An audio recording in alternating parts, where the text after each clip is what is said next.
Harbor Freight looks like the ultimate bargain, but there's a reason even longtime employees quietly avoid certain tools. Why would the people ringing you up refuse to take these deals home themselves? Once you hear what actually fails, you'll never shop the same way again. If you've ever felt proud of a cheap win that turned into regret, this list is for you before you waste another dollar on junk.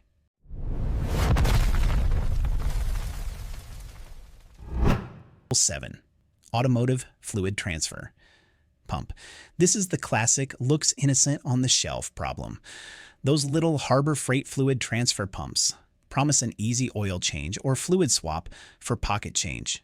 They're compact, cheap, and ideal in theory.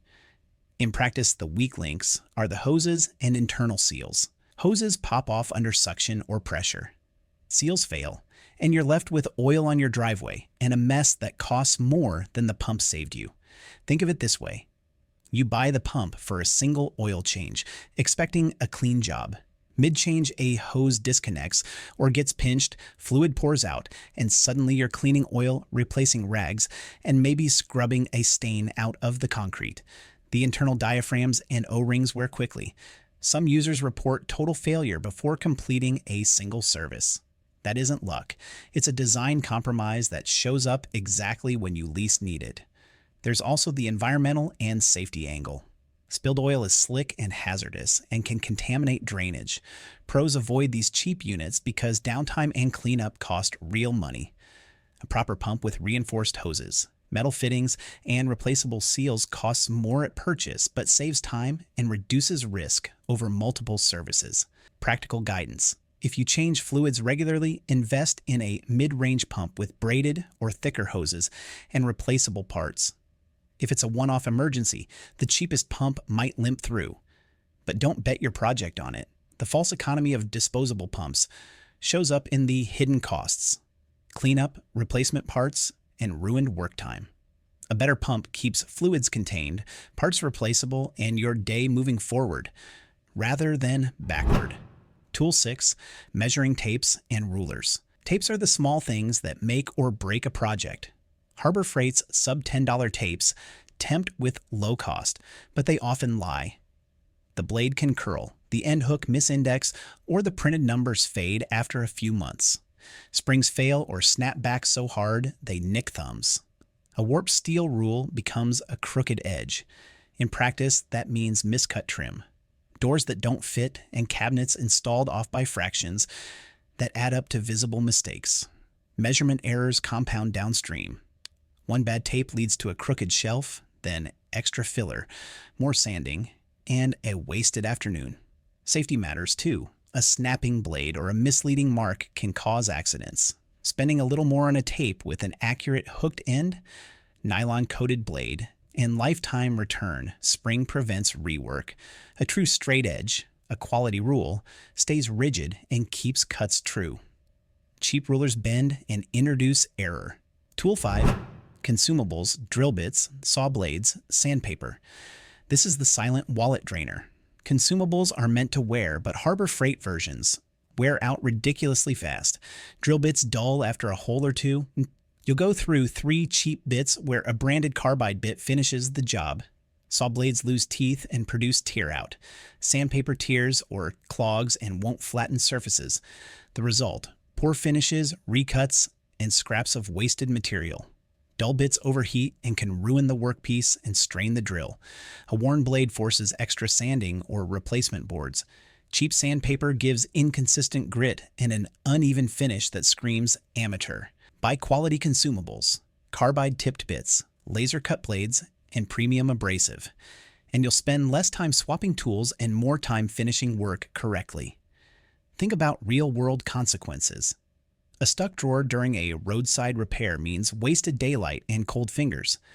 A faded tape leads to a crooked cabinet that ruins a room's look. Cheap bits turning blunt. Halfway through a job, add trips to the store and lost weekends. Professionals treat storage, measurement, and consumables as investments, not expenses, because those items determine whether a job finishes cleanly or becomes a saga. Also consider resale and longevity. A well-built chest keeps tools organized and resaleable. Cheap boxes shred tools and reduce their life. Accurate measuring tools increase your confidence. When you mark once and cut once, projects fly. Higher grade consumables maintain their edge and grit. They make power tools work efficiently and reduce wear on the machines themselves. If you're budgeting, prioritize. Spend on storage that protects your hand tools. Buy a tape that actually measures and choose consumables rated for the materials you cut. For occasional one-off tasks, cheap consumables can be a lifeline. But for repeated work, they're false economy. The aim isn't snobbery, it's practicality. Buy less often, buy better, and get projects finished without the endless retreading through mistakes. Make these 3 upgrades and the rest of your kit performs better for longer. That's how you stop burning money on savings that cost more than they're worth. Upgrade smartly, and you'll actually save time, money, and a lot of unnecessary headaches too. Tool 4. F-style bar clamps. Clamps are the unsung heroes of woodworking till they fail and your glue joint separates like bad vows. Harbor Freight's F-style bar clamps look like a steal. Plastic handles, stamped steel bars, and a low price that lures you in. The problem shows up when pressure matters. Under steady clamp force, the bars bend, the sliding heads wiggle, and the threads on the tightening screw strip. What starts as a neat glue-up can slide apart while the glue sets, leaving you with misaligned boards and a ruined joint. Picture a weekend project. You're assembling a bookshelf, proud of the joinery, and the clamps are supposed to hold everything square while the glue cures. Instead, one clamp bites in, the next creeps, and the face of the shelf drifts out of alignment. You sand, you re-glue, and you swear you'll spend more next time. Those cheap screws and thinner bars compromise clamping force. And clamping force is literally the difference between a tight seam and a loose mess. The stripped threads are especially maddening because they often happen mid-press, when you can least afford a redo. There's also consistency.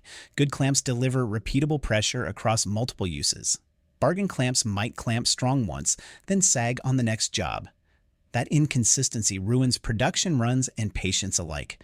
Pros choose bar clamps with hardened steel bars, machine threads, and solid jaws. Yes, they cost more per unit, but they won't let a critical assembly fail. The math is simple. Lose 10 minutes fixing a slipped joint now or pay a few extra bucks and never redo it. If you're making furniture for keeps or resale, those extra dollars are insurance against ruined joints and wasted boards. Beyond build quality, consider ergonomics and convenience. Cheap clamp handles are uncomfortable, the quick-release paddles feel mushy, and the faces don't protect finished wood.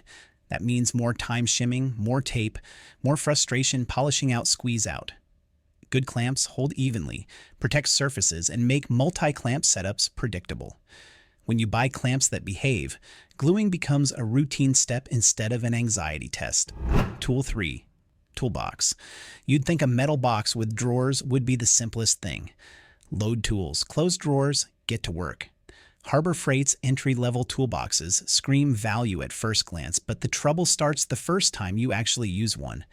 Drawer slides bind, faces warp, and under normal weight, a drawer can sag or fall out entirely. Suddenly, your organized system turns into a scavenger hunt for sockets and screws, while your project stalls. Imagine reaching for a wrench with grease on your hands, and a drawer sticks. You wrestle, pull harder, and a warp slide pops the drawer free. Tools rain onto the floor. That's not just inconvenience. That's damaged bits, lost fasteners, and hours wasted. Thin sheet, metal dents easily. Welds crack, and locks fail. So what looked like thrift becomes a recurring replacement cost.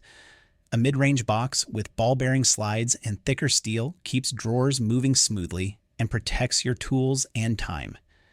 Toolboxes from reliable brands survive heavy use and still look respectable years later. Bargain boxes rust at hinges, drawer fronts loosen, and the whole chest can lean like a wonky shopping cart. For anyone who cares about workflow, a dependable chest is a one-time buy that prevents repeated frustration. Spend extra on quality slides, stronger welds, and good latches. You'll thank yourself when you're not crawling under a bench looking for a screwdriver. Tool 2. Single-hand riveter. A one-hand riveter sounds like a small luxury until it turns into the most aggravating tool on your bench. Harbor Freight's budget. Single-hand riveters promise convenience. Squeeze once, pop a rivet, move on. Reality hits after a few pulls. The internal jaws wear fast, the return spring weakens, and the nose jams mid-rivet. You'll get a handful of clean pulls before the mechanism decides it's done working for the day. Picture repairing a trailer fender or fastening sheet metal. You line up the rivet, squeeze, and nothing happens. The mandrel sticks halfway, the handles won't open, and you're stuck prying the tool apart with pliers. Cheap internal metals deform quickly, so once tolerances loosen, jams become constant. That's when a time-saving tool becomes the reason your project stalls.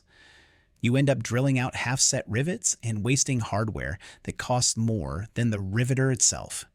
There's also inconsistency. One rivet sets fine, the next slips, leaving a loose joint that rattles later. On light work, that might be annoying. On structural or vibration-prone jobs, it's unacceptable. Better riveters use hardened jaws, smoother cam paths, and springs that don't give up after a weekend. They pull consistently, release cleanly, and don't require a ritual of shaking and swearing to reset. Yes, they cost more, but they work every time you squeeze, which is the entire point. Another frustration is fatigue. Cheap riveters require more force as parts wear, turning a simple task into a forearm workout. Over a dozen rivets, your hand aches and your patience runs out. Quality tools reduce effort and keep motion smooth. If you rivet occasionally, the cheap one might limp along. If you rivet repeatedly, it will fight you until you replace it.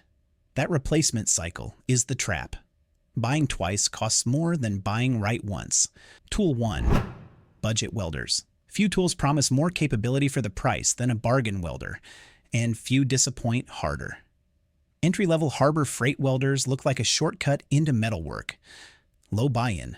Plug it in, start welding. The trouble appears fast. Weak transformers overheat, wire feeds jam, and duty cycles collapse under even modest use. You strike an arc, lay a bead, and 5 minutes later, the machine needs a cool down you didn't plan for. The wire feed is the biggest offender. Inconsistent tension causes bird nesting, forcing you to stop mid-bead and untangle a mess of wire while your workpiece cools. That stop-start rhythm ruins penetration and bead consistency. Speaking of penetration, many cheap welders simply don't have the power or control to fuse material properly. The bead sits on top like glued metal instead of bonding. It looks welded until stress reveals the truth. Imagine repairing a gate the evening before a family gathering. You're halfway done when the welder overheats, or the feed jams again. Now you're scrambling for a rental or calling a friend, paying more in urgency than you saved at the register. That's the pattern. Failures happen at the worst times. Cheap machines aren't built for reliability. They're built to meet a price.